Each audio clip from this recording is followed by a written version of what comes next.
Alléluia. Dieu a tout prévu. Il a tout prévu par la croix, il a tout prévu par la parole, il a tout prévu par la présence du Saint-Esprit qu'il nous a donné. Aucun enfant de Dieu n'est voué à être aux abois, perdu, désespéré. Tout nous a déjà été donné. Il nous a donné, comme nous a dit l'apôtre Pierre, tout ce qui convient à la vie et à la piété. Donc nous fonctionnons dans une mentalité d'abondance. Pas dans une mentalité de disette. Je n'ai pas, je ne sais pas, je ne peux pas. Non, nous fonctionnons dans une mentalité d'abondance. Tout est déjà prévu. Quelles que soient les circonstances de l'existence, tout est déjà prévu. Dieu n'est pas en train d'inventer des solutions. Dieu a déjà tout prévu. Et le problème majeur de l'être humain, le seul vrai problème de l'être humain, il a prévu une solution. La croix. Et quand on entre dans la révélation de la justice de Dieu, tout change dans notre vie. Nous avons vu, je vais vous lire d'abord Romains 3, que nous lisons depuis le début et que nous allons relire encore. Il y a peut-être quelqu'un qui n'a toujours pas compris Romains 3, verset 20, mais c'est aujourd'hui son jour de révélation. En effet, personne ne sera considéré comme juste devant lui sur la base des œuvres de la loi, puisque c'est par l'intermédiaire de la loi que vient la connaissance du péché. Mais maintenant, la justice de Dieu dont témoignent la loi et les prophètes a été manifestée indépendamment de la loi. C'est la justice de Dieu par la foi en Jésus-Christ. Pour tous ceux qui croient, il n'y a pas de différence. Tous ont péché et sont privés de la gloire de Dieu. Et ils sont gratuitement déclarés justes. Par sa grâce, par le moyen de la libération qui se trouve en Jésus-Christ. C'est lui que Dieu a destiné à être par son sang une victime expiatoire pour ceux qui croiraient. Et je vous dis toujours que Dieu ne nous pardonne pas parce que nous demandons pardon. Dieu nous pardonne parce que Jésus s'est sacrifié pour nous obtenir le pardon. Ce que nous voyons dans ce passage, c'est lui qui l'a destiné à être victime expiatoire. En d'autres termes, pour pouvoir nous déclarer juste, il a fallu que quelqu'un expie nos fautes. Et c'est Jésus qui l'a destiné à l'être. Et c'est ce que Jésus a obtenu. Donc quelqu'un ne peut pas dire, je ne sais pas si mes péchés ont été pardonnés. Non, ça veut dire que tu ne sais pas si Jésus a expié tes fautes à la croix. Et il l'a fait. Ce qui ne veut pas dire qu'on continue dans les mêmes péchés. La parole de Dieu nous dit de marcher en nouveauté de vie. Nous sommes d'accord? Il démontre ainsi sa justice puisqu'il avait laissé impunis les péchés commis auparavant à l'époque de sa patience. Il démontre dans le temps présent de manière à être juste tout en déclarant juste celui qui a la foi en Jésus. Et c'est là où nous avons commencé, où je vous ai expliqué que puisque Jésus a été la victime expiatoire, Dieu peut maintenant nous déclarer justes alors que nous ne sommes pas justes et lui-même rester juste. Parce que s'il déclarait juste les gens qui sont injustes, lui-même serait injuste. Et beaucoup de fois, les gens dans l'église veulent que le pasteur les déclare justes alors qu'ils vivent dans le péché. Ils veulent qu'on leur dise, ce n'est pas grave, tu fais ce que tu peux. Et si on participe à ce genre de choses, on devient nous-mêmes injustes. On devient participants à l'iniquité.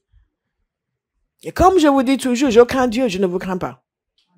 Mais alors, je crains Dieu. Ici, il y a une chose que je ne veux pas, c'est que je me trouve devant le ciel et qu'ils me reprennent parce que j'ai laissé les gens faire comme ils voulaient sans rien dire.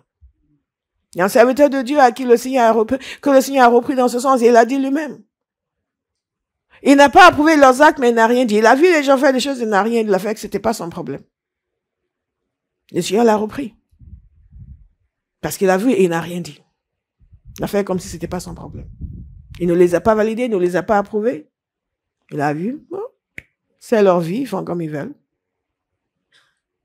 C'est ce que l'on veut imposer dans notre génération aux serviteurs de Dieu. Et ceux qui n'ont pas la crainte de Dieu peuvent aller dans ce sens, parce qu'on va faire plaisir aux humains. Mais à quoi bon faire plaisir aux humains et déplaire à Dieu? Donc, il y a une victime expiatoire, il y a un prix qui a été payé. C'est pour cela que Dieu peut nous déclarer juste et lui-même rester juste. Ne pas devenir participant de nos péchés. Il ne faut jamais oublier cela. Dieu ne vous pardonne pas parce que vous demandez pardon, il vous pardonne parce que Jésus a payé pour que vous puissiez être pardonné.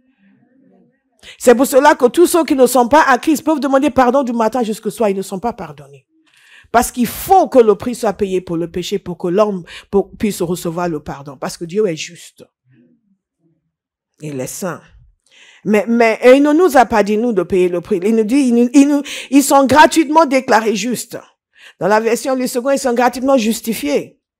Par sa grâce, par le moyen de la libération qui se trouve en Jésus-Christ. Nous avons parlé de la liberté, de la libération, de la délivrance. Cette libération est venue en Jésus et n'existe qu'en Jésus. Donc, quand quelqu'un vous dit oui, mais moi, si je crois en Dieu, même si je ne crois pas en Jésus, il n'est toujours pas libre parce que la libération n'existe qu'en Jésus. Il est essentiel que cette génération ne vive pas dans cette confusion. Et beaucoup de gens dans l'église aujourd'hui ne voient pas l'impératif d'annoncer l'évangile, de se donner, de servir le Seigneur avec leur tripes parce qu'ils pensent qu'il y a peut-être une autre voie, il y a peut-être une autre possibilité. Ton frère là qui n'est pas converti, il n'y a pas une autre possibilité. Je me souviens quand je me suis convertie, j'ai fatigué ma famille. J'ai annoncé l'évangile à tout le monde parce que tout d'un coup, je me suis rendu compte qu'ils étaient en danger de mort. Ils étaient en danger de condamnation éternelle parce que la libération ne se trouve qu'en Jésus. Pas parce que les chrétiens sont sectaires, mais parce que Jésus est celui qui a payé le prix. Nous aussi, nous avons la joie de nous réfugier en lui. Ce n'est pas nous qui sommes allés à la croix. Oui, vous croyez que vous avez raison. Non, nous croyons que Jésus a raison. Amen. Et nous t'invitons toi aussi à croire que Jésus a raison. Amen. À croire que la parole de Dieu a raison. Amen.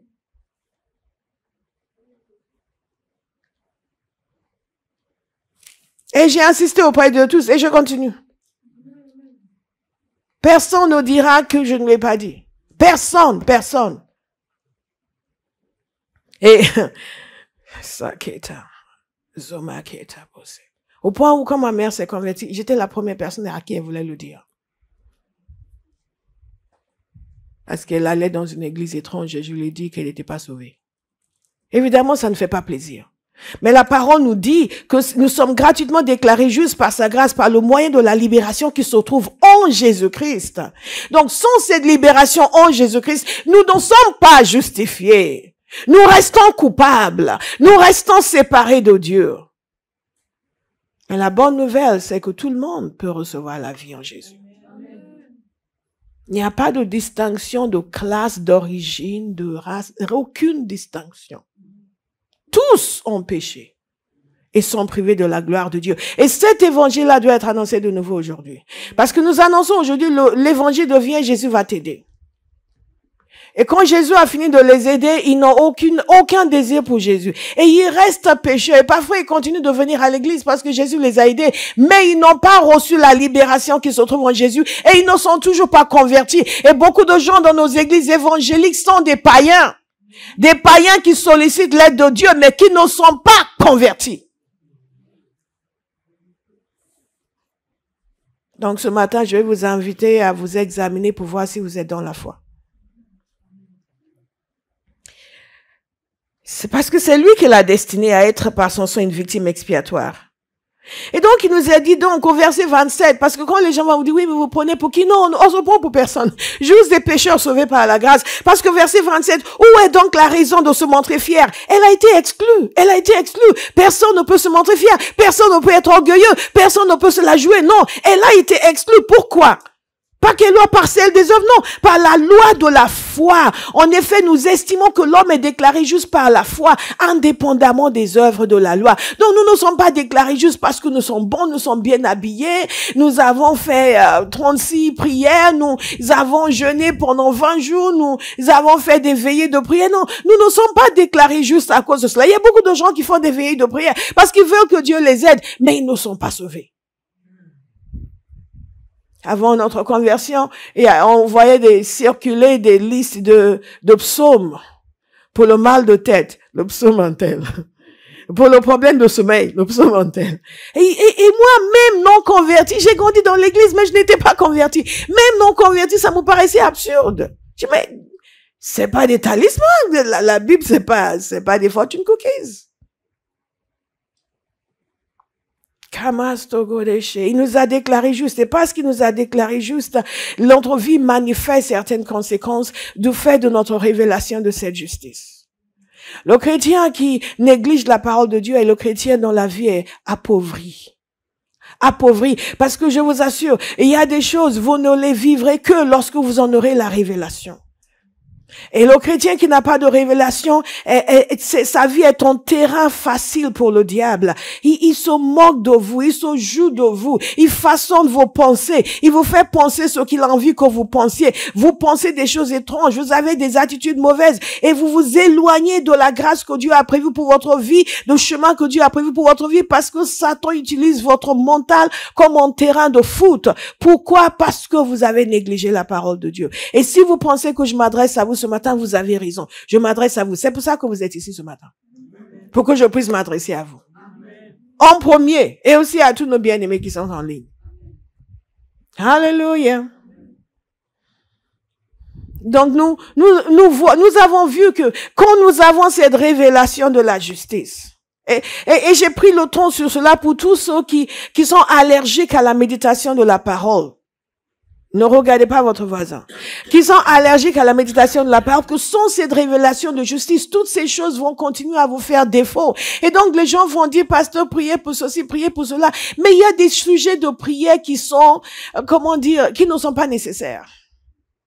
Parce que si nous faisons ce que nous sommes censés faire, ces choses se manifestent naturellement dans notre vie. La paix est un exemple. Priez pour que j'ai la paix, je n'ai pas la paix. Donc, en plus, Seigneur, donne-lui la paix. Mais il y a des choses que vous faites qui vous donnent inéluctablement la paix. La paix est une conséquence naturelle de la révélation de la justice.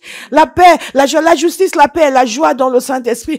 Par le Saint-Esprit, c'est le royaume de Dieu. La paix, nous avons vu la joie, l'intimité avec Dieu, la puissance dans la prière, la sanctification. On veut marcher dans la droiture quand on sait qu'il nous a pardonné, il nous a déclaré juste. Et on prend la mesure du prix que Jésus a payé pour que des êtres comme nous puissent être non seulement pardonnés, mais Dieu efface notre casier judiciaire. Quand vous comprenez cela, on vient vous proposer un péché. Quelque chose à l'intérieur de vous, vous dites non, je ne peux pas. Non. Après tout ce que Jésus a fait pour moi. Quand on doit convaincre un chrétien d'arrêter le péché, vous voyez quelqu'un qui vit dans une épaisse nuage d'ignorance, qui n'a pas compris le sang qui a été versé pour lui. Et le désir de sanctification nous envahit lorsque nous prenons la mesure de tout ce que Jésus a fait à la croix. Et que nous, tels que nous sommes, il nous a déclaré juste. Même votre meilleur ami ne vous déclare pas juste. Même vos parents, avec tout leur amour aveugle, ne vous déclarent pas juste. Vous avez grandi en les entendant, vous dites, tu es ceci, tu es cela, tu as encore fait ça, c'est toi qui as encore pris, c'est toi qui... Vous avez grandi en étant accusé de ceci, accusé de ça, accusé de cela. Et vous venez à Jésus et Jésus vous déclare non coupable.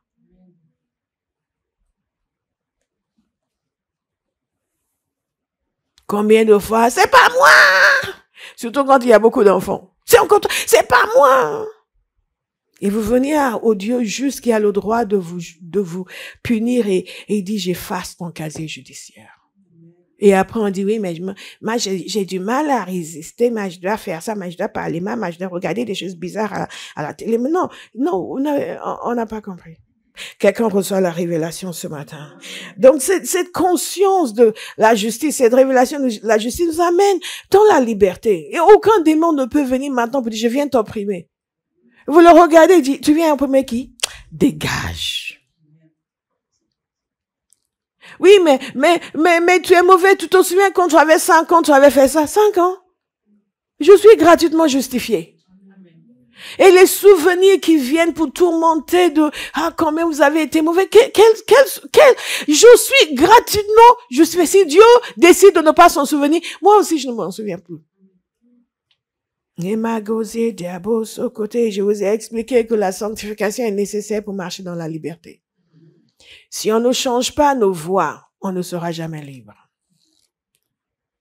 Si on continue dans les mêmes choses, quand vous avez mal agi, il est important de ne pas juste dire, Seigneur, je demande pardon. Vous demandez pardon à la personne affectée, mais vous ne faites rien pour changer de voie. La condamnation ne sera jamais loin. Donc, quand on parle de justice de Dieu, il ne s'agit pas de l'impunité. Dieu a tout pardonné, maintenant je fais comme je veux. Non. Ou j'ai demandé pardon, donc ce n'est pas grave. Non. Vous savez, les vieux chrétiens, dans le temps, avant que nous, on ne soit convertis, ils parlaient tout le temps de restitution. Ils parlaient de restitution parce que il y a des situations où une restitution est nécessaire. Vous avez causé des torts, vous avez causé des problèmes. Il faut non seulement demander pardon, mais il faut vous employer à réparer ce que vous avez cassé, ce que vous avez détruit, à réparer les relations que vous avez brisées, à réparer. Si vous ne faites aucune restitution, et que vous pensez, ah, j'ai demandé pardon, moi, je m'en vais sur mon bon chemin, vous n'allez jamais être libre. Ça va revenir en continu vous hanter. Donc, c'est important de comprendre que Jésus nous a affranchis, mais il nous demande de marcher en nouveauté de vie. Et si vous n'obéissez pas pour marcher en nouveauté de vie, cet affranchissement ne sera pas effectif dans votre vie. C'est un message de liberté et un message de responsabilité. Dites liberté et responsabilité. Alléluia. Donc, j'ai noté ici que le Dieu qui est juste et saint a pardonné des hommes injustes à travers Christ et a effacé leur casier judiciaire.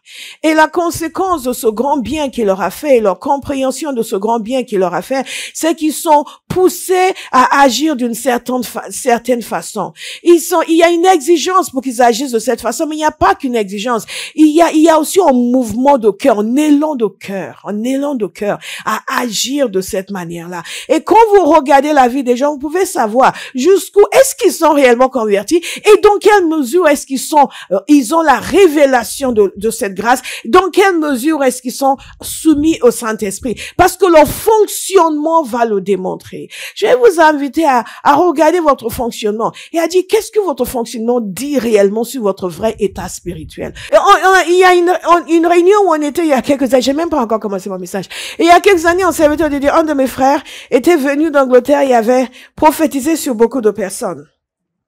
Et il a prophétisé sur quelqu'un, il lui a dit, oui, Dieu t'a fait belle, mais ce n'est pas une raison. Certains étaient là, ils se souviennent.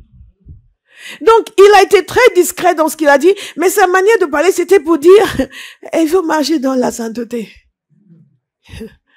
C'est pas parce que les hommes sont attirés par la beauté qu'il faut leur céder. Est-ce que vous me suivez? Je ne sais même pas pourquoi je parle de ça, mais quelqu'un certainement est concerné ici. Une grâce que Dieu lui a faite qui maintenant devient l'occasion de violer la loi de Dieu. Alléluia. Alléluia. Ah oui, mais oui, mais le Seigneur nous a bénis, nous a donné ceci, donc c'est un peu plus difficile maintenant de faire. Vous n'êtes pas sérieux. La justification appelle la droiture. Le pardon appelle la sanctification. Le salut appelle la consécration à l'œuvre de Dieu. Si ce n'est pas le cas, on est en droit de se poser des questions sur la validité de votre expérience chrétienne. Vous savez, si vous me donnez un livre, vous me donnez ce livre, c'est des gens qui m'ont offert ce livre, vous me donnez ce livre, ok? Bon, c'est une Bible, mais ça peut ne pas être une Bible, je prends juste un livre. Vous me donnez ce livre. Quand je prends conscience de la valeur qu'il a, le livre, c'est une des raisons pour lesquelles je ne donne pas mes livres, parce que les gens, quand c'est gratuit, ils comprennent pas la valeur. Quelqu'un m'avait écrit en ligne pour me dire, pasteur, pourquoi vous vendez vos livres? Tous les autres pasteurs donnent leurs livres. À part le fait que c'est faux ce qu'il a dit, je lui ai dit, l'ouvrier mérite son salaire. Qu'en presque 20 ans de ministère, je n'ai jamais touché un salaire du ministère. Jamais. Ni du ministère de la compagnie Philosophie de l'église Abba House. Pas un centime. Tout ce que j'ai fait, nous avons vendu au profit de l'église. Si en plus de cela, je dois vous donner tous mes livres gratuitement, vous allez devoir venir à la rue me nourrir. Alléluia. Alléluia. Et quand j'ai écrit ça, et à la rue, j'ai pas dit, j'ai ajouté là, mais je l'ai dit au départ que j'ai jamais pris un salaire. Donc pourquoi je dois en plus donner tous mes livres gratuitement? Il était confondu. Il s'est confondu en excuses. Ah, pardon, pasteur. Je vous demande pardon. Excusez-moi, vous avez raison. Donc, si je connais la valeur du livre qui m'est donné, alléluia. Si je connais la valeur de ce livre et le mal que la personne s'est donné pour me l'obtenir, qu'est-ce que je vais faire? Non seulement je vais le lire attentivement, mais je serai tellement touché par cette grâce que je chercherai tout ce que je peux faire en retour pour bénir la personne. Si un chrétien, quelqu'un qui se dit chrétien, n'a pas d'élan pour servir le Seigneur, pour le bénir en retour, pour l'honorer en retour, on est en droit de se demander s'il est vraiment converti. Et s'il est converti, comment est-ce qu'il s'est converti? Et ensuite, qu'est-ce qu'il a fait depuis sa conversion pour faire en sorte que le feu et la gratitude ne brûlent pas dans son cœur? Et 1 Timothée 1, verset 12, je suis reconnaissant envers celui qui m'a fortifié, Jésus-Christ notre Seigneur, car il m'a jugé digne de confiance en m'établissant à son service. Vous savez, des livres comme 1 Timothée, 1 Pierre, la rapidité avec laquelle vous les trouvez montre votre engagement dans la lecture de la parole. Il y a des gens qui trouvent facilement Matthieu, ils trouvent facilement Genèse, hein. Parfois, les gens ne trouvent même pas Genèse. Ils trouvent facilement le livre des Actes. Mais quand vous dites 2 Pierre, 2 Pierre. Ok, 1 Timothée chapitre 1 verset 12, où je vois les gens qui veulent me montrer qu'ils ont trouvé. Je suis reconnaissant. Écoutez attentivement chaque phrase. Envers celui qui m'a fortifié, Jésus-Christ notre Seigneur, car il m'a jugé digne de confiance en m'établissant à son service. Moi qui étais auparavant un blasphémateur, un persécuteur, un homme violent. Cependant, il m'a fait grâce parce que j'agissais par ignorance dans mon incrédulité. Et la grâce de notre Seigneur a surabondé avec la foi et l'amour qui sont en Jésus-Christ. Cette parole est certaine et digne d'être acceptée sans réserve. Jésus-Christ est venu dans le monde pour sauver des pécheurs. Je suis moi-même le premier d'entre eux. Alléluia. Et ce qu'il dit ici, c'est que Jésus est venu sauver les pécheurs. Je suis le premier. En d'autres termes, c'est un homme qui a compris qu'il était vil, immonde, méchant, mauvais, mais qu'il a été déclaré juste. Et il dit, je suis reconnaissant. Si nous allons, quel est le lien entre la justice et le fait de travailler pour Dieu? Et il y a plusieurs éléments que nous allons voir. Le premier, c'est la gratitude. La gratitude, la conscience de la valeur de ce livre qui m'a été offert. Faire en sorte que j'ai envie de faire quelque chose pour les personnes qui me l'ont fait en retour. D'ailleurs, les gens qui m'ont fait ça ont juste demandé qu'est-ce qu'on peut faire pour pasteur. Parce qu'ils avaient envie de me bénir. Alléluia. Pourquoi? Parce que je leur ai fait du bien. Et ils voulaient me faire du bien en retour.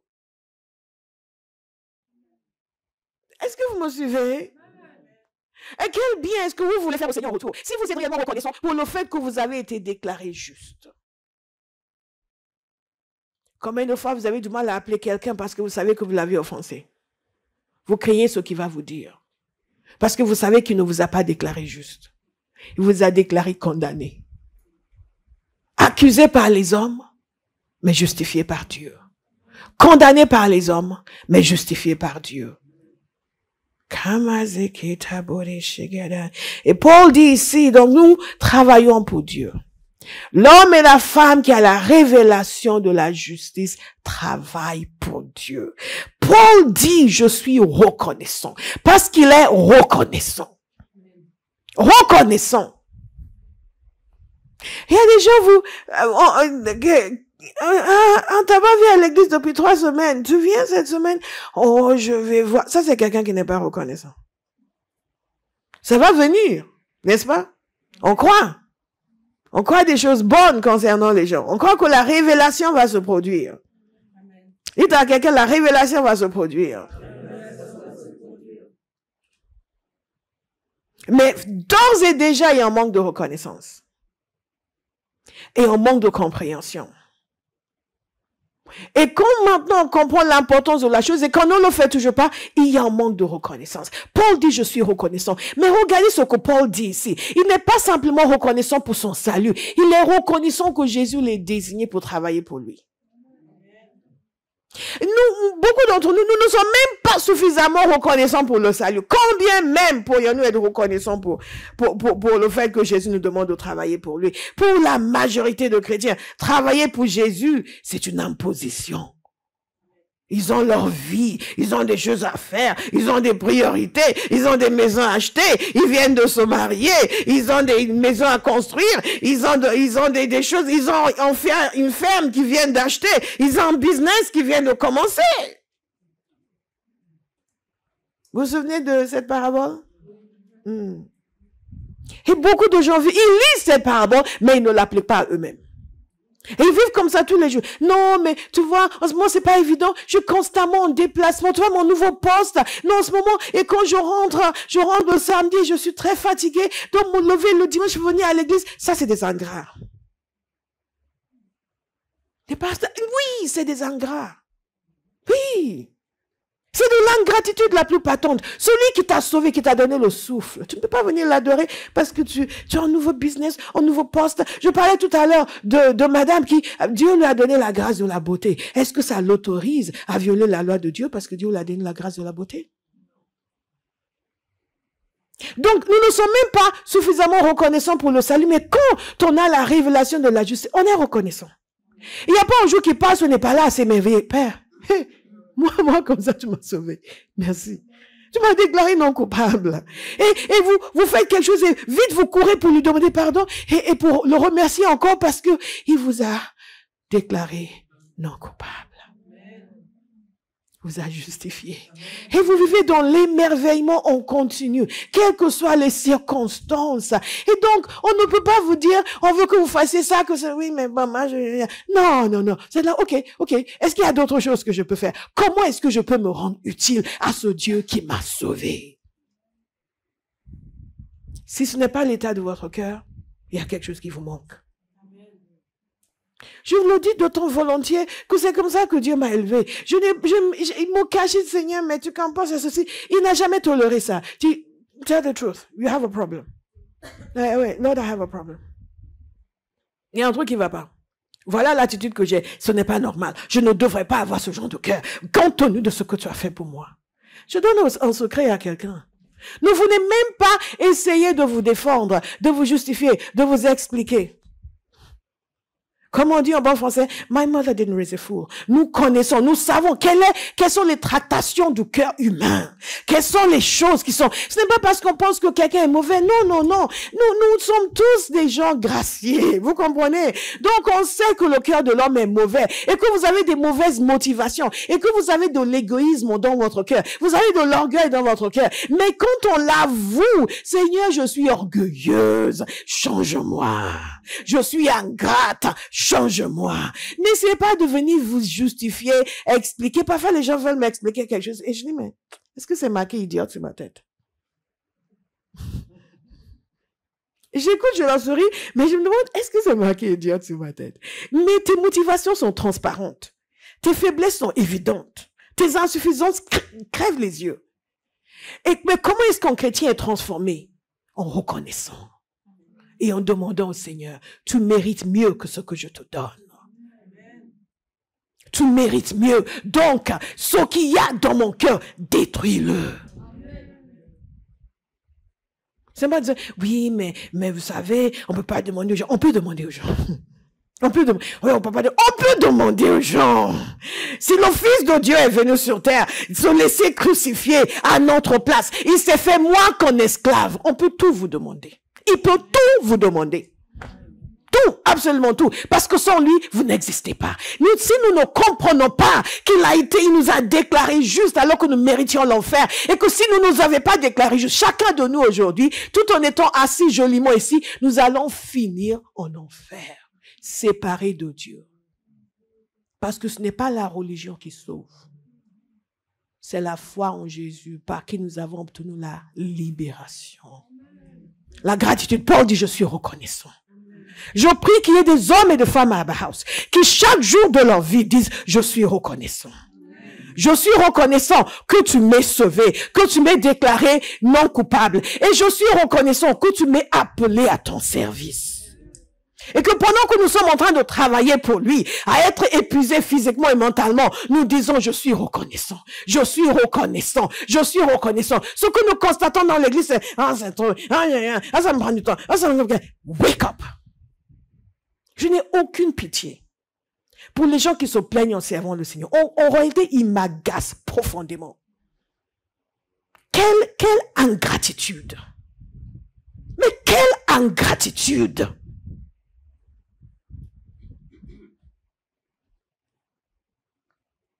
Plus je suis fatiguée, plus je suis reconnaissante. Quand je dis, Father, thank you for the privilege of spending my life on you, on your work. Pour le privilège de dépenser ma vie pour toi. Pour le privilège de t'être utile en quelque chose. La force m'a été donnée pour quoi? Si elle ne peut pas être donnée pour Dieu. L'intelligence m'a été donnée pour quoi? Si elle ne peut pas être donnée pour Dieu. Elle m'a pas été donnée pour acquérir ceci et acquérir cela et me créer un petit monde où je suis à l'aise. Il y a des gens, ah oui, moi, je rentre chez moi, je suis dans ma petite maison, votre misérable petit appartement. C'est ça qui vous fait que vous ne savez pas le Seigneur. Alors que Dieu a préparé des demeures extraordinaires pour nous au ciel. Oui, mais il faut que je rentre chez moi, puis je mets la musique, et je suis tranquille, je prends mon petit verre de jus, et je suis là, je suis bien. Donc, si c'est pour aller à la prière, non, je peux pas, parce que là, je suis bien, je suis ceci. Quelle petitesse d'esprit. Imaginez si Jésus avait dit, la gloire du ciel, je ne laisse pas. Hein. Vous venez sur terre, avec des humains, mais ils sont dégueulasses. Excusez l'expression. Avec des humains, c'est des pécheurs. Ils montent, ils volent, ils détruisent. Je ne veux pas me contaminer autour de ces êtres. Mais il n'est pas juste venu, il n'est même pas venu comme un roi. Il est venu, la parole de Dieu nous dit qu'il s'est rendu moins qu'un esclave. Non mais, quel évangile est-ce que vous avez cru? Hein? L'évangile de Dieu était malheureux et quand vous lui dites Dieu, enfin il est content parce que il vit grâce à vous. Non, non. C'est le Dieu qui n'a besoin de personne. Qui a décidé de venir chercher des gens qui ont eu la bêtise de s'éloigner de lui. Et qui n'a pas juste envoyé un ange, qui s'est incarné pour venir les chercher. Bien-aimés, quand vous comprenez la justification, vous êtes reconnaissant. Vous allez dire comme Paul. Il y a des gens qui écoutent. Vous allez dire comme Paul, je suis reconnaissant. Je suis reconnaissant envers celui qui m'a fortifié, Jésus-Christ notre Seigneur, car il m'a jugé digne de confiance en m'établissant à son service. Bien-aimé, quand une tâche vous est confiée dans la maison de Dieu et que Dieu ne dit pas, enlève celui-là, c'est qu'il vous juge digne de confiance. Vous devez vous mettre à genoux chaque jour pour dire, Père, merci. Merci, tu m'as jugé digne de confiance. Vous pensez que ça ne se produit pas? Ça se produit. Le Seigneur m'a déjà dit, alors que j'envisageais de mettre quelqu'un dans un poste, certainement pas. Je dis, hey! J'ai eu peur. Et ce qui s'est passé par la suite s'est confirmé. Il voyait le cœur, il voyait la personne. Moi, je voyais juste l'apparence. Mais à chaque fois que vous avez le privilège de faire quelque chose, mettez-vous à genoux et remerciez Dieu de vous avoir considéré digne de le servir. Surtout ne vous faites pas prier. Et ceux ici qui avaient l'habitude de se faire prier, soyez délivrés de cette bêtise, s'il vous plaît, s'il vous plaît, s'il vous plaît. Ou de traîner quand quelque chose d'important leur est confié. Non, non, non, non. Jésus mérite mieux que ça. Il mérite mieux que ça.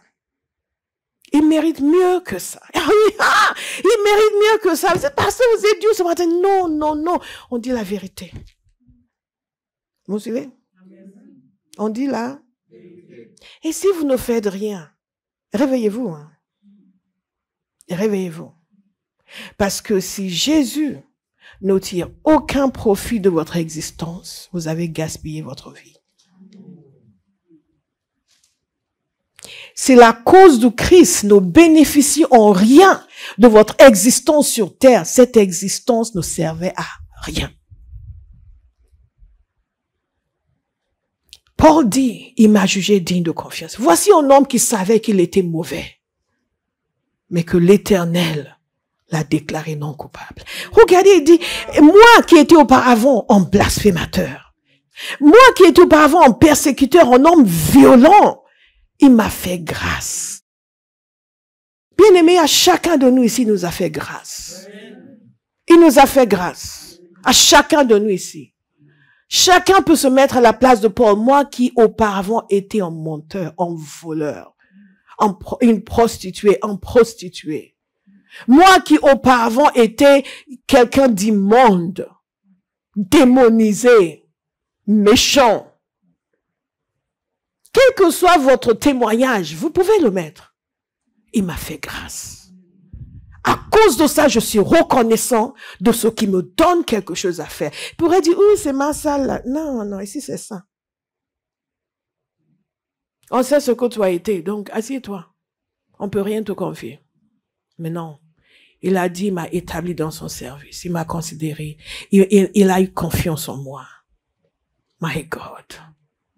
My God. My God. Vous savez, la révélation change notre existence. Notre perspective est complètement transformée. Là où c'était, oui, mais pourquoi on me demande de faire ça? Oui, mais moi, j'arrive pas. Là, je dis, hé, Seigneur, merci. Merci pour le privilège de ne pas être inutile. Merci pour le privilège de pouvoir contribuer à ce pour lequel Jésus est venu mourir. Merci pour cette grâce. Est-ce qu'il y a autre chose que je n'ai pas vu que tu veux que je fasse? Je ne sais pas s'il y a une journée qui passe où je ne demande pas au Seigneur, what do you want me to do? Je sais que j'ai déjà une montagne de choses à faire. Mais je demande toujours au cas où je ne veux rien rater. Parce on n'est pas en répétition générale. Vous n'allez pas revenir ici revivre votre existence. Et quand vous avez mon âge, vous savez que le temps passe très vite. Et qu'on a intérêt à faire ce que Jésus veut maintenant. Parce que nous sommes en train d'amasser des trésors au ciel. Wow. Travaillez pour Dieu. Travailler pour Dieu. Et travailler pour Dieu, Paul nous l'a montré. Et nous allons voir ici qu'il y a et quand on parle de travailler pour Dieu, je vous ai dit c'est la 8e conséquence. Mais même quand on parle de travailler pour Dieu, il y a toute une série d'éléments importants sur lesquels il faut se pencher. Et le premier de ces éléments, c'est on travaille pour Dieu. J'ai parlé du fait d'être poussé par cet amour et par cette gratitude à travailler pour Dieu. Et je pense d'ailleurs que je me suis un peu avancée, mais il y a la gratitude. Ça, c'est la première chose. Et je pense qu'il y a un verset que je voulais vous lire aussi en parlant de gratitude. Je vous ai lu Timothée. Ah oui, je vais vous donner un témoignage. OK. En parlant de gratitude, je vais vous donner un témoignage. Mais d'abord, je vous donne un deuxième point quand on parle de travailler pour Dieu. C'est la conscience que ce n'est pas une option. C'est un commandement. Et c'est pour cela que je peux me permettre de vous dire que si votre vie n'apporte aucune valeur à l'œuvre de Jésus sur la croix, cette vie a été gaspillée. Parce que c'est un commandement. Le chrétien est marqué par deux choses. Il a été sauvé par Jésus. Il travaille pour le salut des autres. Les deux vont de pair. Les deux vont de pair. Certains se contentent d'être sauvés, mais ne travaillent pas pour le salut des autres. Ou quand ils ont quelque chose à faire pour le salut des autres, ils mesurent ça à l'aune de ce qui leur confort, ce qui les arrange. Tant que ça les arrange, ça va. Dès que ça ne les arrange pas, ils s'estiment en droit d'arrêter. Dès que ça devient un peu compliqué, ils s'estiment en droit d'arrêter. Non, on n'a pas le droit d'arrêter. Comment? Oui, on n'a pas. Je sais que nous sommes un pays libre et on a le droit de faire comme on veut. Mais imaginez que vous êtes recruté dans une entreprise et que vous dites hier j'ai travaillé longtemps donc je n'y vais pas aujourd'hui. Vous faites ça 2 ou 3 fois, vous êtes viré parce qu'ils estiment que vous êtes embauché, vous n'avez pas le droit de ne pas faire. Est-ce que vous me suivez? Pourtant nous sommes dans un pays de liberté. Je vais vous annoncer quelque chose aujourd'hui. Jésus vous a embauché. Et vous n'avez pas le droit de ne pas le servir. Et quand vous arrêtez de le servir, vous êtes en faute. Quelle que soit la raison. Quelle que soit la raison. Oui, on m'a blessé. Nous avons été blessés. On a mal parlé de moi. On a mal parlé de nous. Certains d'entre vous, nous avons été tellement blessés que même se réveiller le matin était difficile. Et que même se présenter dans une église et rester au fond de la salle, c'était mon projet de vie. J'allais trouver une église, j'allais m'asseoir au fond, une grande église, même peut-être au fond de la salle. Parce que je ne concevais pas de ne pas être à l'église. Mais au fond de la salle, et si le pasteur voulait s'approcher de moi, j'allais fuir. Parce qu'il ne fallait plus qu'aucun serviteur de Dieu me parle. Ils sont dangereux pour ma santé. Ça, c'est le degré de mal que certains d'entre nous avons connu dans l'Église. Mais nous n'avons pas le choix. Dites à quelqu'un, tu n'as pas le choix. Je vais vous montrer que vous n'avez pas le choix. Parce que certains pensent que c'est facultatif. Au contraire, quand vous avez une opportunité de pouvoir travailler pour Jésus, vous devez considérer les gens qui vous ont fourni cette opportunité comme des bienfaiteurs. Et parfois, les gens vous traitent comme si vous les fatiguez. Je dis, OK, reste dans ton coin. On verra devant le Seigneur qui a raison et qui a tort. Ce sont des bienfaiteurs qui vous fournissent un cadre où vous avez l'opportunité de faire ce que Jésus vous a demandé de faire. Je vais vous montrer ceci. Donc, je vous ai dit que la révélation de la justice provoque une gratitude en nous qui nous pousse à le servir. Qui nous pousse à être reconnaissants non seulement pour le salut, mais même pour le privilège de servir.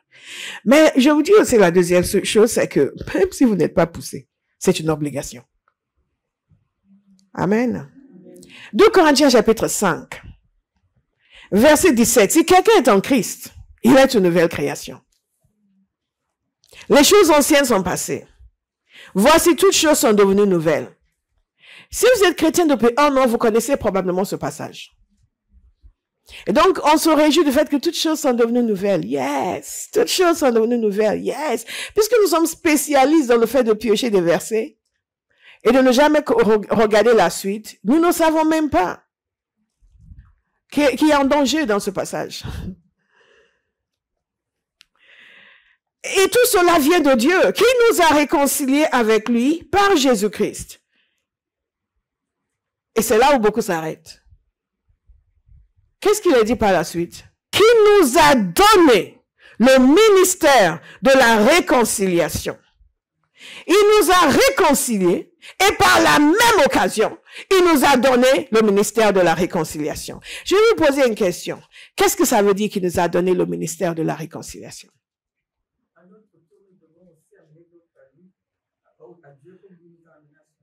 Donc, c'est ton ministère qui nous a donné. Ce qui veut dire que ce n'est pas facultatif. Si je commence à voir dans quelle mesure vous exercez ce ministère de la réconciliation, on va devoir arrêter le message et se mettre tous à genoux pour demander pardon. Parce que si vous voulez que je vous dise, ah, vous êtes bénis, vous êtes venus aujourd'hui, Dieu est satisfait, il n'est pas satisfait. Votre présence ne le bénit que si vous lui obéissez. Et bien aimé, Dieu est ton roi. Il n'est pas notre camarade. Nous avons des chants qui sont vrais, mais que nous avons trop chantés et qui ont faussé notre image de Dieu. Jésus est mon ami de tous les jours, mon ami de tous les jours, mon ami. Et c'est bien, il est notre ami, mais il n'est pas que notre ami. Il est d'abord notre maître. La foi chrétienne, ce n'est pas une foi de je fais comme je veux. Non, nous avons un maître, nous avons un roi, et il a des exigences. Oh, ça devient chaud pour quelqu'un ce matin. C'est quoi? Non, vous êtes tous heureux. Vous êtes tous heureux. Amen. Je devrais dire vous êtes toutes heureuses parce qu'il n'y a que les femmes qui ont dit Amen. Vous êtes tous heureux. Je peux toujours compter sur le vrai Paul. Il est directement devant moi. Il va répondre. Alléluia! S'il vous plaît, bien-aimés, la foi chrétienne est dans la Bible, pas dans notre imagination. Elle n'est même pas dans la bouche de notre prédicateur préféré. C'est tout ce qu'il dit, c'est nous dit combien nous sommes merveilleux, combien Dieu veut nous bénir.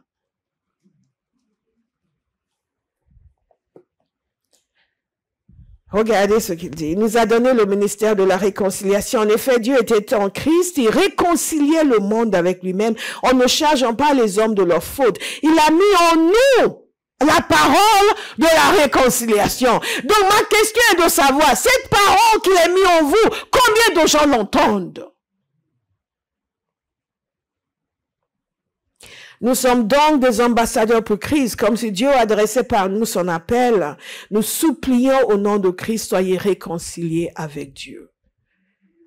En effet, celui qui n'a pas connu le péché, il l'a fait devenir péché pour nous, afin qu'en lui, nous devenions justice de Dieu, puisque nous travaillons avec Dieu.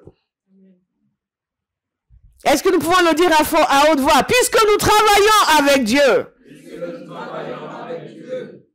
Que cela devienne votre confession quotidienne. Nous travaillons avec Dieu. Il dit ceci, nous vous encourageons vivement à ne pas accueillir la grâce de Dieu sans résultat. À ne pas accueillir la grâce de Dieu en vain. La grâce que nous avons reçue doit produire des résultats en nous. Elle doit produire des résultats en nous. Si on est encore en train de vous cajoler, juste pour que vous assistiez au culte, il n'y a pas de résultat. Hein? Et il y a beaucoup de gens aujourd'hui qui pensent que le rôle du pasteur, c'est de les encourager à venir à l'église. Non, absolument pas. La parole que vous avez reçue est censée vous encourager à venir à l'église. Le Saint-Esprit que vous avez reçu, le salut que vous avez reçu doit faire un effet en vous, ou c'est tout ce qu'il vous faut. Nous ne sommes pas, l'église n'est pas une crèche. Des enfants récalcitrants. Et on passe devant, écoute, viens, écoute, non. Quand les gens sont jeunes dans la foi et qu'ils sont faibles et que Satan est en train de les attaquer, oui, on va, mais au bout d'un certain temps, s'il vous plaît. À combien de fois est-ce que vous êtes allé dans une crèche? Vous avez vu un homme de 20 ans avec son biberon. Il y a des chrétiens qui ont 20 ans de conversion, qui ont encore leur biberon. Et si le pasteur ne m'appelle pas cette semaine, je ne viens pas. S'il te plaît, reste à la maison. Le jour où la révélation de Christ va gagner ton cœur, toi-même, tu vas dire, les nouveaux, qu'est-ce que je peux faire pour les aider? Qu'est-ce que je peux faire? Les gens qui devraient être en train de porter, les gens ont encore besoin qu'on les porte. Parce qu'ils n'ont pas la révélation de ce que Jésus a fait pour eux. Et ils condamnent. Oui, ils ne font pas ceci, ils ne font pas... Non, c'est toi le problème. C'est toi. C'est toi le problème. C'est toi qui as reçu la grâce de Dieu et on ne voit pas le résultat. Nous avons reçu le même salut. Le Saint-Esprit qui m'a été donné n'est pas le grand frère de celui que vous avez reçu. Alléluia. Dites à quelqu'un, deviens responsable. Jésus n'est pas mort à moitié pour vous. Il est mort pour toi comme il est mort pour moi. Alléluia. Alléluia. Changement de mentalité. C'est un commandement que nous avons reçu. Ce n'est pas un conseil que chaque chrétien a reçu. Regardez. Il nous a dit ceci. Matthieu 28, verset 18. Jésus s'approcha et leur dit, « Tout pouvoir m'a été donné, dans le ciel et sur la terre. Allez, faites de toutes les nations des disciples, baptisez-les au nom du Père, du Fils et du Saint-Esprit, et enseignez-leur à mettre en pratique tout ce que je vous ai prescrit. Et moi, je suis avec vous tous les jours jusqu'à la fin du monde. » La version de Semaine dit ceci, « Allez donc dans le monde entier, faites des disciples parmi tous les peuples. » Tous les peuples. Tous les peuples. Baptisez-les au nom du Père, du Fils et du Saint-Esprit et enseignez-leur à obéir tout ce que je vous ai prescrit. Quel est donc le rôle du pasteur? Vous enseignez à obéir. Vous portez quand vous êtes faible, mais vous ne pouvez pas rester faible à vie. Si vous êtes constamment faible, vous n'êtes pas sérieux. Vous êtes un homme de 20 ans qui est allé s'installer à la crèche et qui refuse de sortir de là. On lui dit, tiens, il faut que tu sois à la fac maintenant. Comment ça à la fac? Vous n'avez pas d'amour ici. Comment ça à la fac? Il n'y a pas d'amour dans cette crèche. Il n'y a pas d'amour dans cette crèche. Laissez-moi avec mon biberon. Je vais aller dans une autre crèche. Et vous voyez des gens pour qui Jésus est mort, de qui Jésus attend qu'ils mettent leur vie à son service, qui sont entourés de gens qui ne sont pas convertis, qui sont censés se déployer tous les jours, par tous les moyens, pour les amener à la compréhension du salut, à la connaissance de Christ, et qui sont là à exiger une attention en continu pour leurs petites personnes, avec leur biberon, qui insistent pour que ce qui devrait être un lieu de formation de soldats soit une crèche en permanence. L'église n'est pas une crèche. C'est un lieu où on développe des hommes puissants. Où on brise l'emprise des ténèbres, où on fait de vous des hommes et des femmes qui peuvent faire la volonté de Dieu dans leur génération, vivre une vie digne du Seigneur. Je ne sais pas ce qui m'est arrivé pour la 100e fois. C'est quoi? C'est la 10e fille?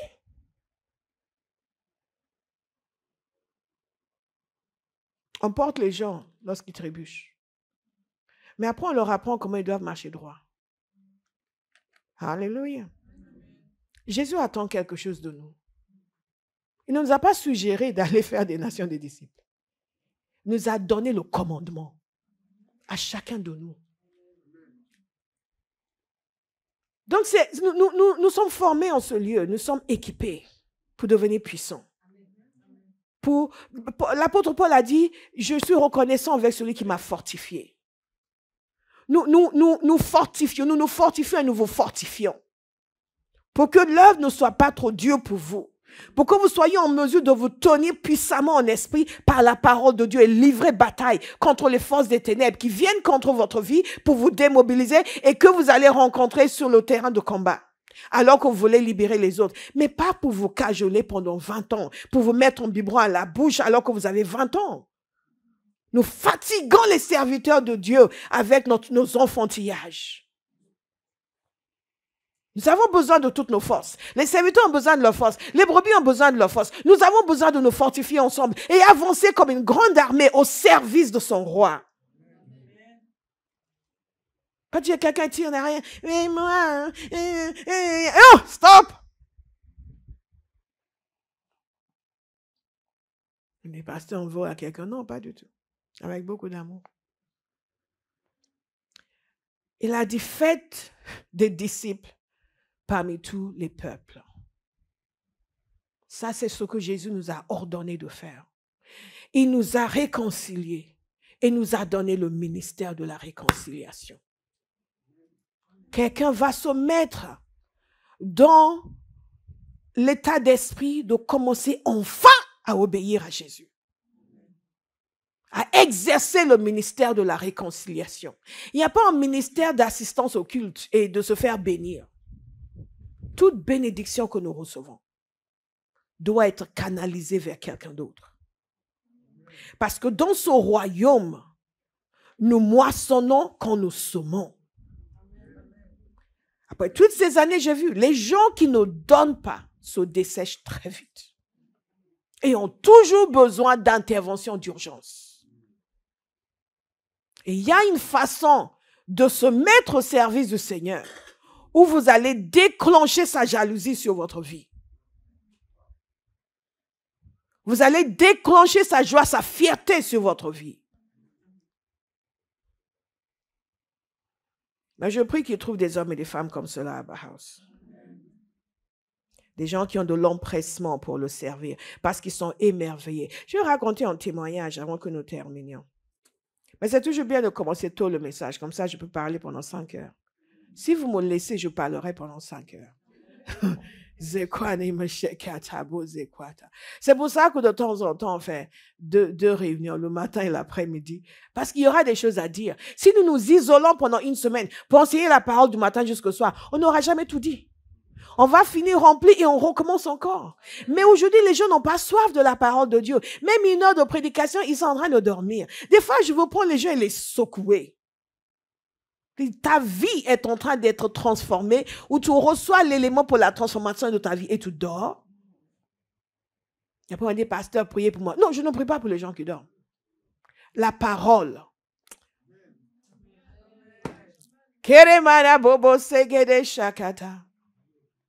Ce qui est merveilleux, c'est que Dieu n'a pas envoyé des anges pour prêcher cet évangile. Il utilise des êtres humains. Nous sommes tous logés à la même condition humaine pour prêcher cet évangile. Alléluia. Sukama, kama stoko. Nous nous laissons inspirer par les gens qui ont honoré le Seigneur. Je vous ai parlé de gratitude. Je vous ai parlé de commandement. Il y a un serviteur de Dieu que j'aime beaucoup en Angleterre. Certainement, nous allons la voir ici.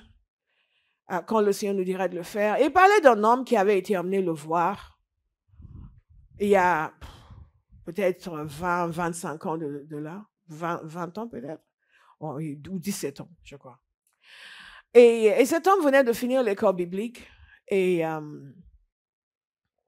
quelqu'un l'a amené en Angleterre, en Indien. Quelqu'un l'a amené vers lui et il lui a dit, ouais, il va retourner en Inde, commencer son œuvre, il a besoin de soutien. Donc, ils se sont engagés, leur église s'est engagée à lui envoyer 50 livres par mois. Après, ils ont augmenté à 100 livres. Il a dit qu'il était très sérieux, il rendait des comptes sur ce qu'il faisait avec ce qui leur a été envoyé. Donc, ils ont augmenté à chaque fois. Et vers la fin, ils donnaient 400 livres par mois. Et un jour, cet homme est venu, des années après, il est venu en Angleterre. Il a dit à ce serviteur, je suis venu vous voir, je suis venu de l'Inde pour vous voir. Et quand ils se sont assis pour discuter, il a dit, je suis venu vous voir pour vous dire d'arrêter, de ne plus nous envoyer de l'argent.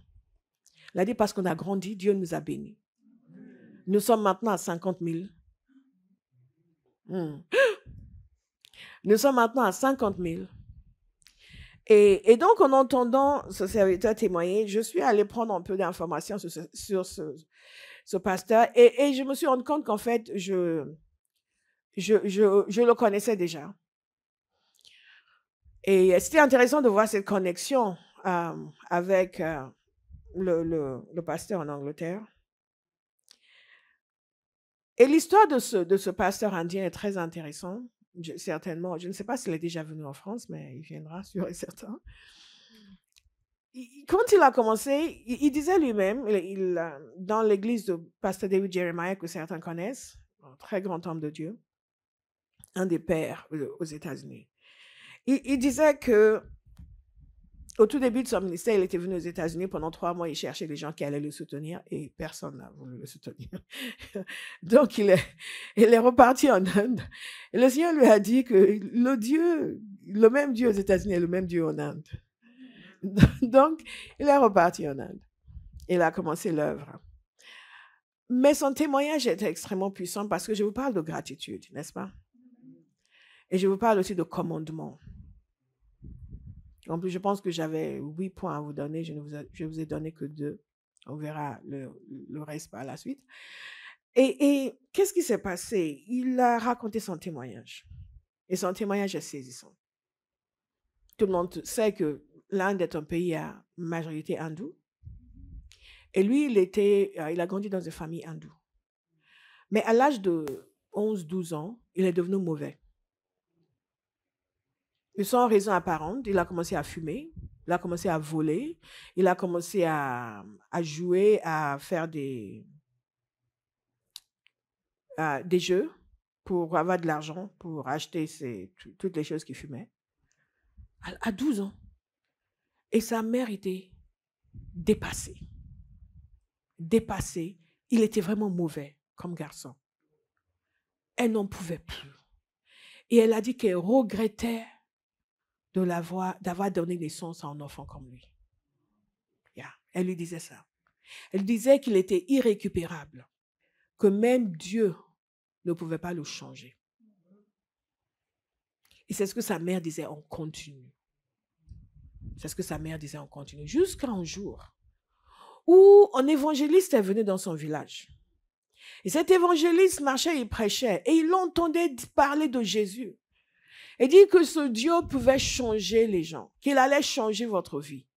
Et lui, il était interpellé parce que sa mère lui disait que personne ne pouvait le changer, que même Dieu ne pouvait pas le changer. Et cet évangéliste disait que Dieu te connaît, il veut changer ta vie. Et sa mère lui disait qu'elle regrettait de l'avoir amené au monde. Donc, il a décidé d'aller voir cet évangéliste pour voir si son Jésus pouvait faire quelque chose pour lui. Il est allé chez l'évangéliste n'était pas à la maison. Et sans savoir pourquoi, il a senti le besoin de s'agenouiller pour prier. Il n'avait jamais fait ça de sa vie. Il s'est agenouillé pour prier et sa prière était simple. Jésus, si vraiment tu es Dieu et tu peux changer les gens, change-moi. Et si tu me changes, je vais te servir. Et il lui a dit, Et je veux que tu me changes immédiatement. En d'autres termes, quand je vais me lever, là, maintenant, il faut que je sois complètement changé. Et il a vu une Bible. Pendant qu'il était en train de faire cette prière, il n'avait jamais lu de Bible de sa vie. Il savait que c'était le livre des chrétiens. Il l'a juste ouvert. Et il a ouvert à un endroit où Dieu dit, certains savent de quel endroit. Je te connaissais dans le ventre de ta mère et je t'ai appelé pour être un prophète des nations. Et il a dit, il me connaissait dans le ventre de ma mère, alors que ma mère dit qu'elle regrette de m'avoir amené au monde. Il dit, mais c'est quel Dieu ça? C'est quel livre ça? Et je t'ai appelé pour être un prophète. Et il s'est dit dans lui-même, mais moi je suis juste un garçon. En lui-même, il se disait ça. Et après, il a lu la suite. Ne dis pas que tu n'es qu'un garçon, que tu n'es qu'un enfant. Il a dit, hey! Ça c'est un livre qui parle. Parce que dans sa tête, en lisant, je t'ai dit, mais je suis juste un enfant. Et il dit, mais ne dis pas que tu n'es qu'un enfant. Il a continué à lire. Il était scotché. Il s'est levé. Bien aimé. Quand il s'est levé, il était complètement changé. Il a compris ce que c'était une nouvelle création.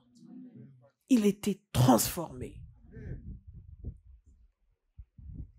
Et à partir de là, il a commencé à suivre le Seigneur. Et il était tellement reconnaissant de ce que Jésus avait fait pour lui. À l'âge de 18 ans, il a commencé à prêcher. 18 ans. Il a commencé à prêcher. À l'âge de 21 ou 25 ans, il a fondé une mission pour les jeunes. Il a prêché partout. Dieu lui a dit qu'il allait lui donner une grande église. Et lui, il se disait, waouh, ça va être 3000 personnes. Parce que avoir une église de 3000 personnes en Inde, c'était un exploit.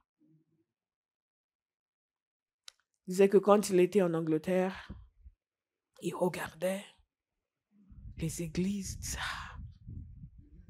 Si je peux avoir une église comme ça en Inde, des églises de 500, 1000 personnes, 2000 personnes, on peut avoir une église comme ça en Inde. Un jour, on va avoir ça. Et quand finalement, 10 ans après que le Seigneur lui ait donné cette parole, selon laquelle il allait lui donner une grande église, il lui a dit maintenant qu'il pouvait commencer. Et il a commencé. Il a dit quelque chose qui m'a frappé. Il a dit qu'il était entouré de gens fidèles. Et que ces gens allaient partout chercher les gens. Que certains amenaient jusqu'à 300 personnes dans l'église. En peu de temps,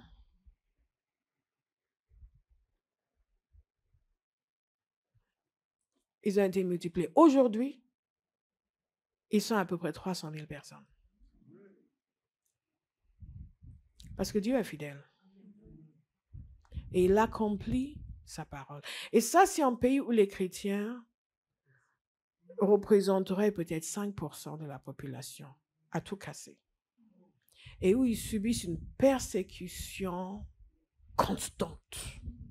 Constante. Constante, bien aimé. Une persécution constante. La question que je me pose, qu'est-ce que nous attendons? Dans un pays où nous avons le confort, la liberté, nous ne risquons pas d'être traduits en justice parce que nous avons annoncé l'évangile. Quelqu'un avait envoyé un message menaçant parce qu'il avait reçu un flyer pour dire qu'il allait appeler la direction de la répression des fraudes si on remettait un flyer dans sa boîte de lettres. Parce que pour lui, les églises sont des fraudeurs. Il n'a même pas dit la police ou... Mais nous n'avons pas de persécution en France. Ou est-ce que les hommes politiques ne nous aiment pas nécessairement? Est-ce que dans certaines mairies, on nous met les bâtons dans les roues pour avoir des bâtiments? Oui. Nous avons essayé même pour louer dans une mairie que l'on ne va pas nommer, dans une ville que l'on ne va pas nommer. Et en appelant la mairie, ils nous ont dit, ah non, ils ne veulent pas d'église. Ah bon, vous êtes contre les églises? Non, non, non, mais on ne veut pas des choses religieuses. On a dit, mais il y a une mosquée pas loin de là où nous voulons, ce que nous voulons louer pour l'église. Non, non, c'est pas une mosquée, c'est un centre culturel. Ah, mais c'est marqué, c'est écrit mosquée sur le plan. Donc, il y a ce genre d'inconvénients. Mais nous sommes libres en France. Dans un pays où les gens sont persécutés, ils sont en mesure de connaître ce genre de croissance parce qu'ils sont fidèles et ils veulent amener les gens à la connaissance de Christ. Ils ont compris que la libération ne se trouve qu'en Jésus. En France, vous avez des gens qui viennent à l'église, mais qui passent leur temps à regarder la télévision et qui ont la même mentalité que les gens du monde. Et donc, ce n'est pas ancré en eux le fait que les gens qui ne connaissent pas Christ n'ont pas cette libération. Et sont séparés de Dieu. La conscience a été enlevée. L'aveuglement a pris place. Et les gens sont soi-disant libres, ils crient et sautent, mais ils sont enchaînés par des forces invisibles qui les amènent à ne pas voir l'urgence de gagner des âmes. L'urgence de sortir les gens des ténèbres.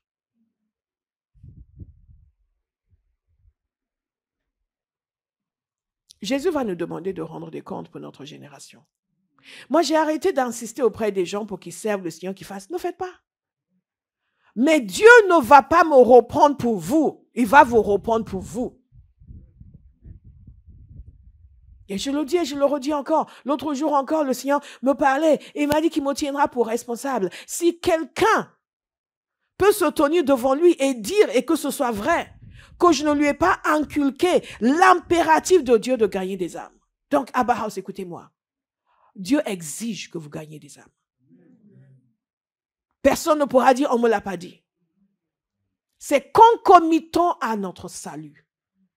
Il nous a donné, il nous a réconciliés avec lui et par la même occasion nous a donné le ministère de la réconciliation. Le moment où vous donnez votre vie à Jésus, vous devenez tout de suite quelqu'un qui doit gagner des gens à Christ. Immédiatement, les deux vont de pair. Il n'y a pas, je suis sauvé, mais je vais voir quand je vais commencer à servir, quand je vais commencer à contribuer, quand je vais commencer à ceci, quand je vais commencer à ceci. Immédiatement. Dites à quelqu'un, immédiatement. Il y a quelqu'un qui pourrait finir en enfer ce soir si toi, tu ne lui annonces pas l'évangile. Vous savez que nous, on était dans certains milieux, on n'aimait pas qu'on parle de l'enfer. Nous, on voulait juste parler de l'amour de Dieu, l'intimité avec Dieu. Bien aimé, les gens sont en danger. Et certains sont en danger au milieu de l'église. Parce que ce qu'on leur nourrit, ce n'est pas l'évangile.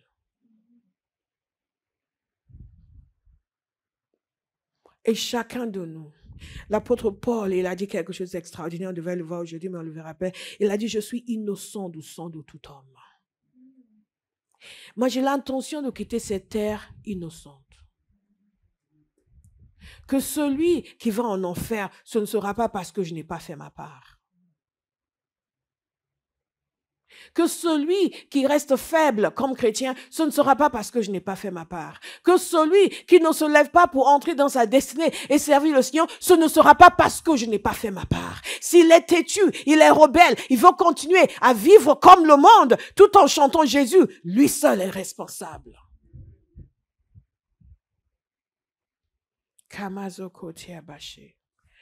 Mais si un homme peut se lever dans un pays très hostile à l'évangile, et parce qu'il était reconnaissant pour ce que Jésus a fait pour lui, il a tenu la promesse qu'il a faite à l'âge de 12 ans. Combien de fois nous avons fait des promesses à Dieu? Ah Seigneur, cette fois-ci, si tu me guéris, vraiment, je vais m'investir pour te servir. Et il nous guérit. Et on continue comme si de rien n'était. Et quand on dit, mais tu sais, tu es censé... Oh, mais quand même! Il y a une consécration totale. Il y a quelque chose qui se produit lorsque nous avons cette conscience d'être justifiés. et que nous travaillons pour le Seigneur.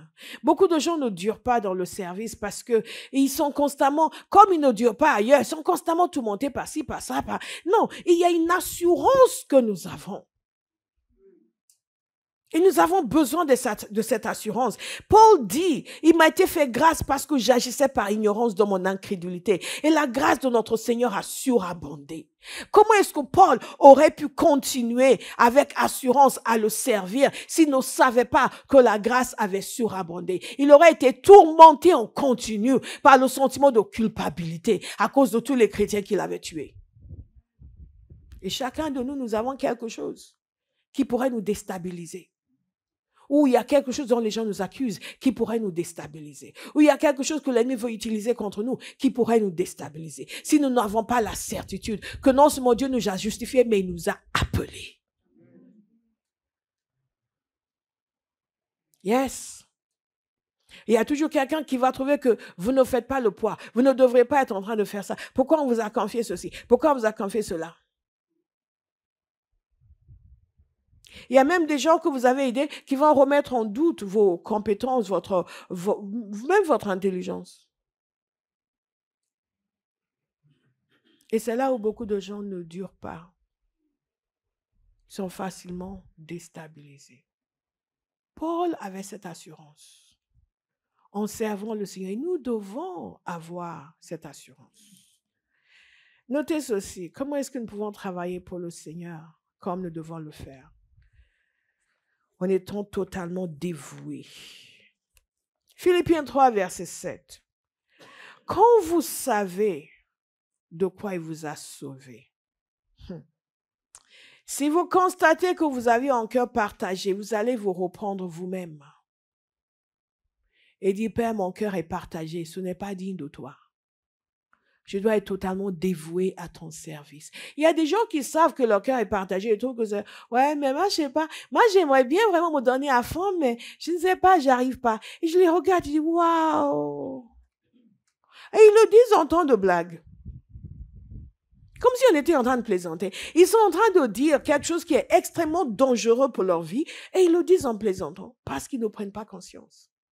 Tout ce qui vous amène à ne pas être totalement dévoué pour le Seigneur est dangereux pour votre vie. Et quand on constate ça dans son cœur, on prend les choses à bras le cœur, comme si on vous avait dit que vous avez, je ne sais pas, vous souffrez de choléra ou quelque chose. Vous vous dites, Seigneur, comme on dit en anglais, we take the horns of the altar. Vous saisissez les cornes de l'autel. Dis, Seigneur, non, ce cœur partagé doit changer. Ce cœur partagé doit changer. Je dois être totalement dévoué. Dites dévoué. Et considérez tout le reste comme de la boue. Philippiens 3, verset 7. Je suis en train d'évaluer pour dire est-ce que je vais continuer à vous enseigner sur ce point ou si je vais arrêter. Pour continuer la semaine prochaine. Seigneur, qu'est-ce que tu me dis? Ah, thank you, Lord.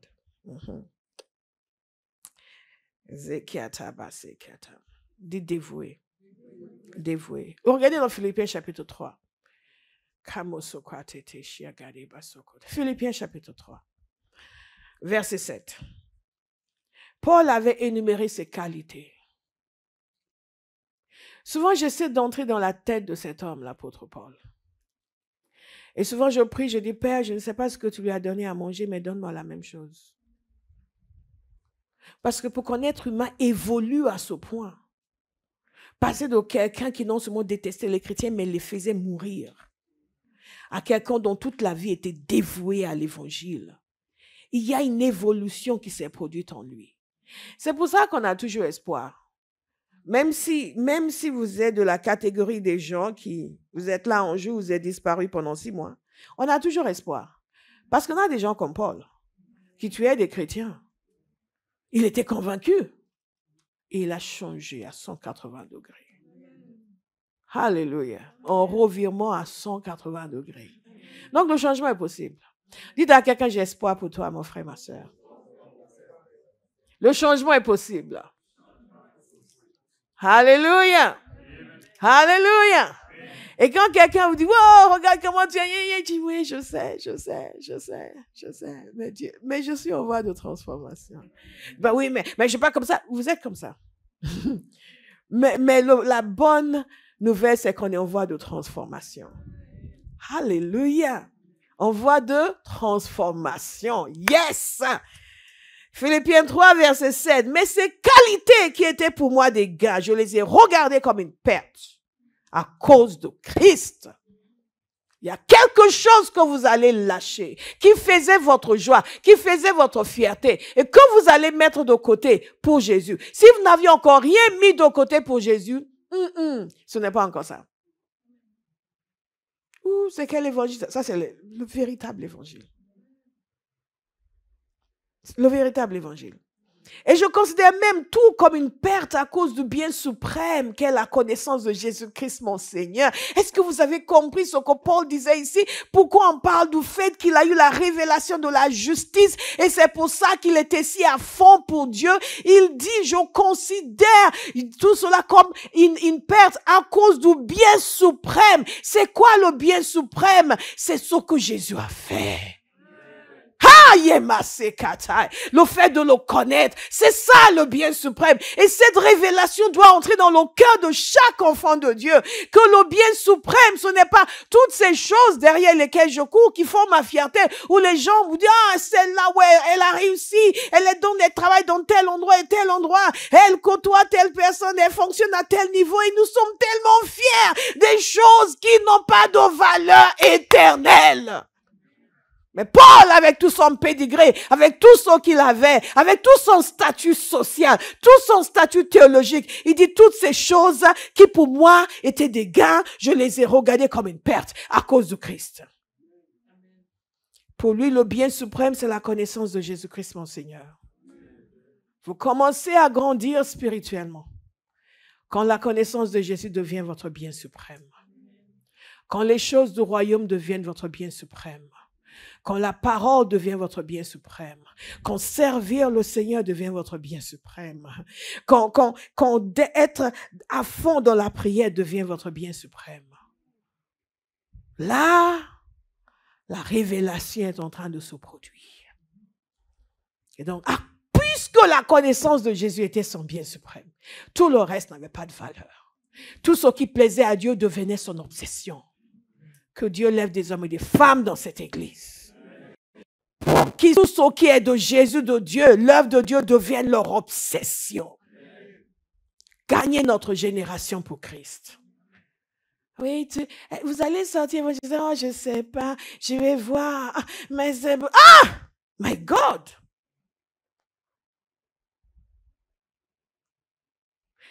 Bon, vous allez faire comment une disposition de travail? Moi, je rentre tard, hein? What is wrong with you?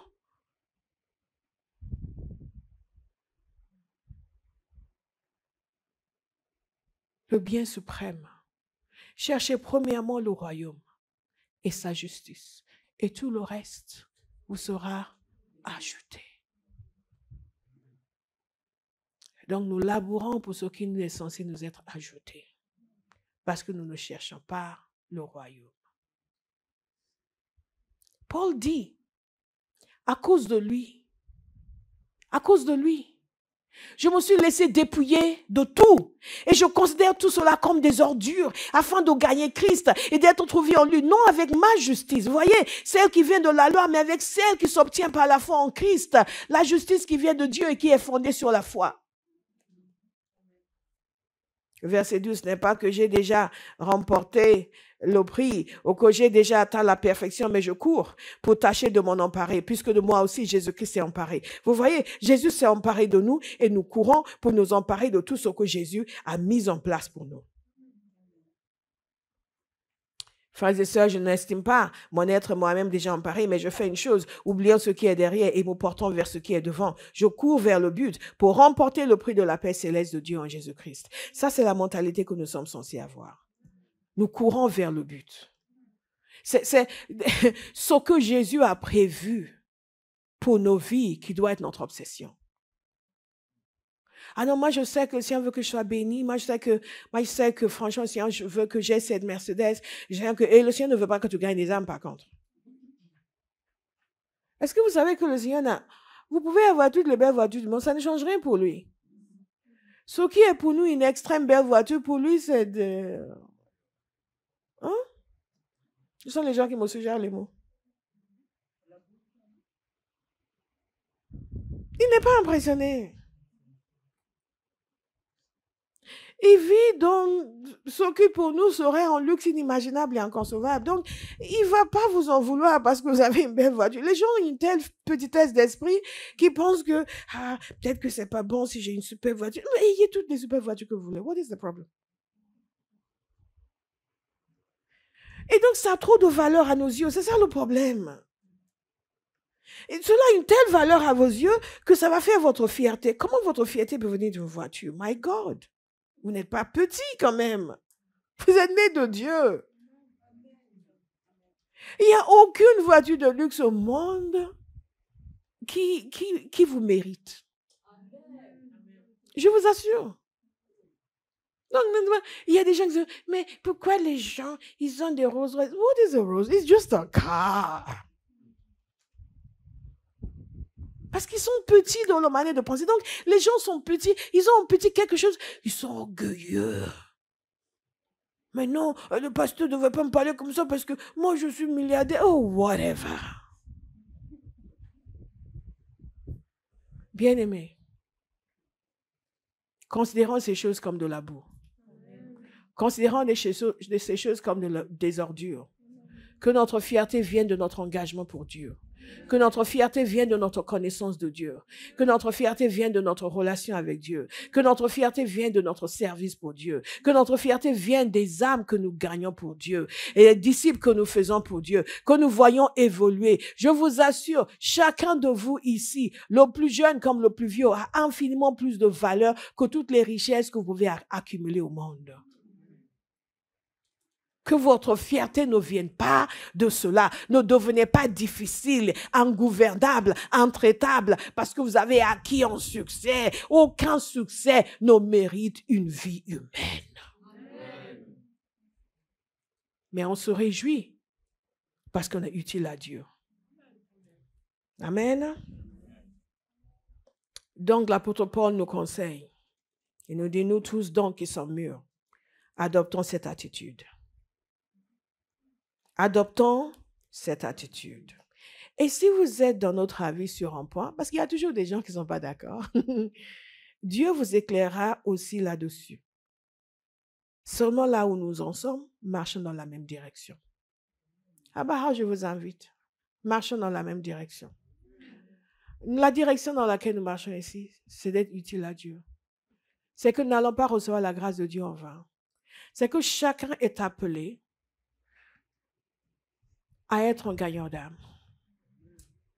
Une insistance là-dessus. À s'employer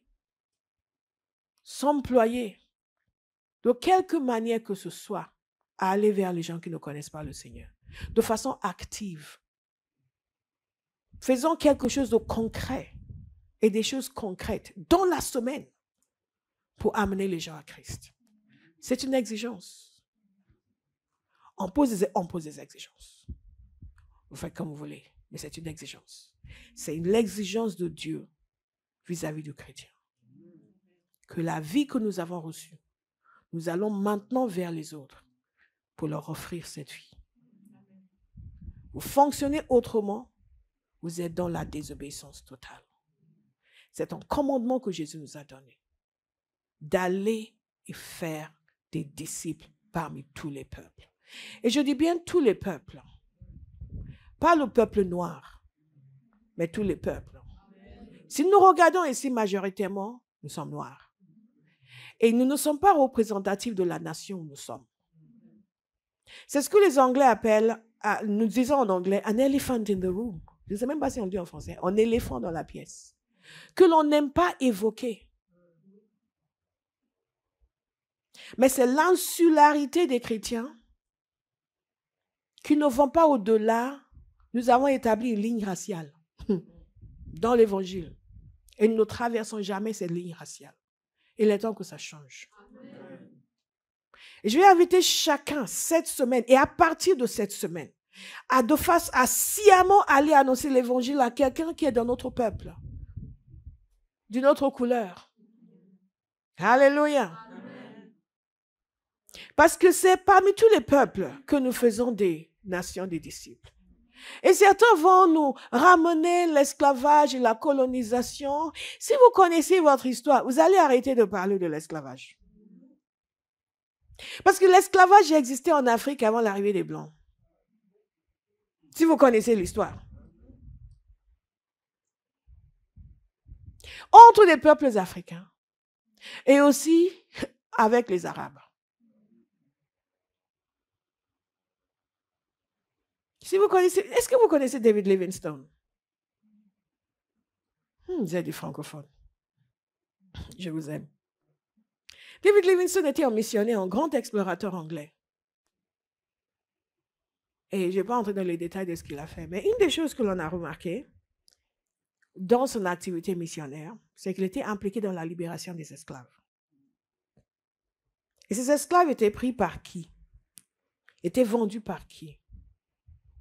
Par des ethnies africaines et des Portugais et des Afro-Portugais. Ça, c'est juste un pan de l'histoire que nous ne connaissons pas souvent. Parce que je crois que quelque part, ça doit jouer pour quelque chose dans la mentalité des gens venus d'Afrique qui ne font rien pour annoncer l'évangile aux Français blancs. Est-ce qu'on peut dire la vérité ici?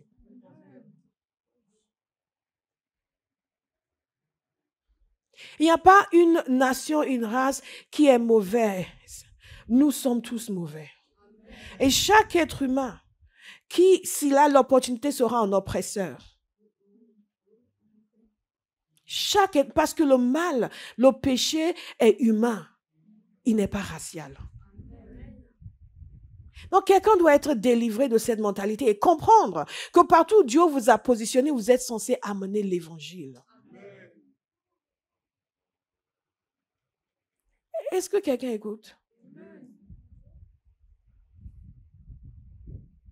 Pourquoi je vous ai parlé de David Livingstone? Parce qu'il y a 3 individus qui sont entrés dans l'histoire. C'était les 3 hommes avec d'autres qui les ont suivis, qui ont amené le corps de David Livingstone au premier poste du gouvernement britannique après sa mort.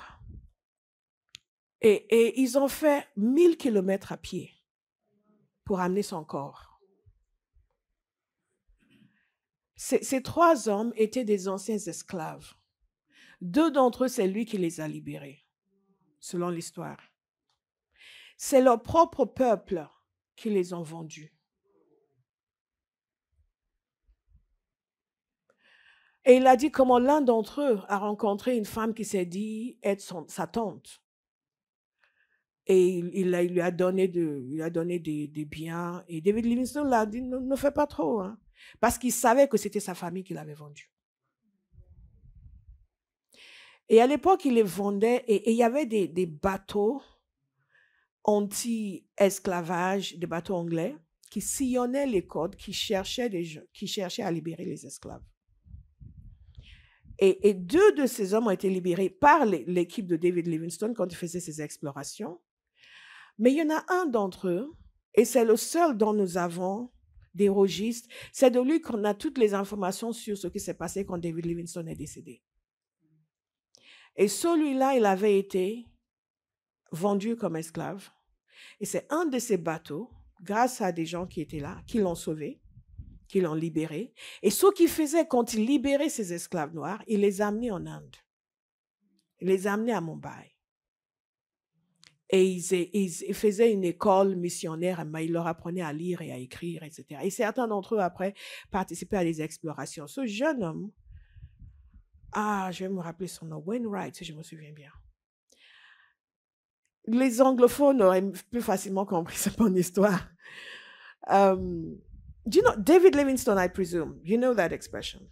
Stanley, le journaliste, aussi explorateur, qui a été envoyé pour chercher David Livingstone parce qu'il ne savait pas où il était. Écoutez, c'est pas comme à l'époque où on envoie un texto. Hein? Quand vous partiez, vous partiez. Parfois, pendant une année, on n'a pas de nouvelles de vous. Et ils l'ont dépêché. Et il est allé, il avait des missions à faire à différents endroits. Ils l'ont dit aussi d'aller chercher David Livingstone parce qu'il se disait, il est décédé cet homme. Mais il était gravement malade, David Livingstone. Et quand Stanley est arrivé, la première chose qu'il a dit, David Livingstone, I presume, c'est devenu célèbre dans le monde anglophone. David Livingstone, je suppose, c'est ce que ça veut dire. Mais bon, vous êtes francophone, comptez pas. C'est pas grave. Je vous pardonne. Et il nous a dit qu'il y a un jeune homme. Lui, il est parti de Mumbai. Il y a un jeune homme qu'il a pris dans l'école qui était là-bas. Un de ses anciens esclaves libérés. Qui est reparti avec lui dans son entourage avec d'autres. Et c'est lui qui a laissé ce jeune homme avec David Livingstone pour travailler avec lui. Un ancien esclave que les Anglais avaient libéré. Quand vous regardez les images de l'enterrement de David Livingstone, après il est décédé, ils ont enlevé son cœur. Ils ont enterré son cœur. Parce qu'apparemment, les gens disaient que son cœur devait rester en Afrique. Le peuple voulait à tout prix que son cœur reste en Afrique. Donc, ils ont enlevé son cœur, ils ont enterré son cœur, ils ont fait des funérailles chrétiennes pour lui. Ils ont embaumé de façon assez rudimentaire, d'ailleurs, son corps.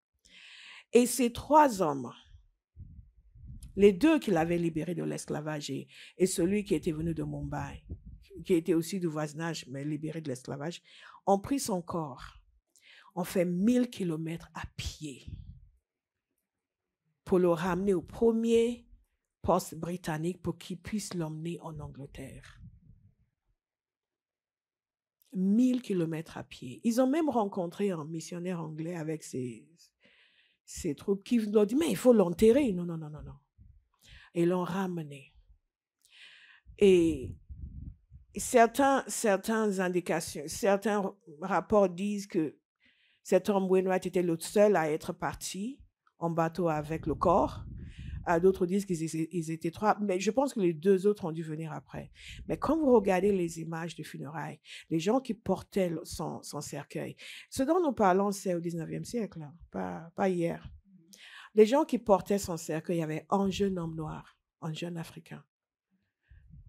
Et c'est le seul qui avait écrit les détails sur la manière dont il est mort, la manière dont il est enterré. L'histoire est infiniment plus complexe que ce que nous pensons. Infiniment plus complexe. Les 2 autres seraient arrivés en retard, n'ont pas pu participer à ces funérailles, les grandes funérailles royales qu'il a eues au Royaume-Uni. Les 2 autres seraient arrivés en retard, mais apparemment, ils sont restés plusieurs mois en Angleterre pour travailler avec les biographes de David Livingstone, leur donner des détails sur ses expéditions, sur tout ce qu'il a fait. Apparemment, il y a un d'entre eux, il avait une mémoire extraordinaire. C'était un véritable géographe, pouvait décrire le cours des fleuves, etc. Et il y a beaucoup de choses qui sont passées dans l'histoire. Très complexes. Mais lorsque nous sommes chrétiens, nous comprenons ceci. Tous ont péché et sont privés de la gloire de Dieu. Que le péché est humain, il n'est pas racial. Que nous avons tous des raisons de nous repentir. Et donc, chacun devrait laisser le Seigneur l'affranchir. L'affranchir des reliquats de racisme, de discrimination. Parce que si vous ne le faites pas, vous allez mourir sur votre champ de mission sans avoir accompli votre mission. Alléluia. Alléluia. Alléluia. Alléluia. C'est au prix de la vie de certains individus que beaucoup d'entre nous sont en Christ aujourd'hui. On appelait l'Afrique de l'Ouest le tombeau de l'homme blanc, the white man's grave, parce qu'ils mouraient comme des mouches. Et tous ne sont pas venus coloniser, tous ne sont pas venus attaquer, certains sont venus pour annoncer l'évangile.